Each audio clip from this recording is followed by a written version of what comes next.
بسم الله الرحمن الرحیم. زیارت حضرت معصومه سلام الله علیها خیلی سفارش شده.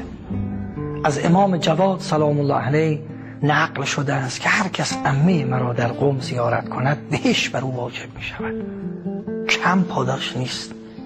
معلوم میشه این وجود نازنین نه تنها برکات زیادی دارد، نه تنها دایره رحمت زیادی دارد، جایگاه ویژه‌ای در نزد خدا دارد.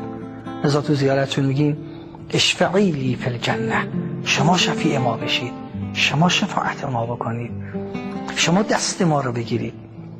و از جمله زیارت هایی که از دو لب گوهربار معصومین صادر شده زیارتنامه حضرت معصومه سلام الله علیها است. آیت الله العظمی عراقی با اون عظمتش، با پشت خمش ایستاده مقابل حضرت معصومه سلام الله علیها می ایستادن، رو به قبله زیارت بیبی رو میخوندن. و بعضی از بزرگان با اینکه زیارت جامعه کبیر از دو لب گوهربار امام هادی سلام الله علیه صادر شده و مخصوص امامان معصومینه، اما برای حضرت معصومه سلام الله علیها میخوندن. یعنی ایشان رو در یک جایگاهی در کنار معصومین و تالیتل به معصومین سلام الله علیه مجمعین میدیدن.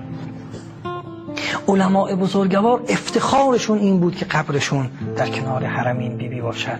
از خدا بخواهیم که نصیب من و شما هم زیارت با معرفت بیاییم مقابل قبر این بیبی بایستیم، رو به قبله.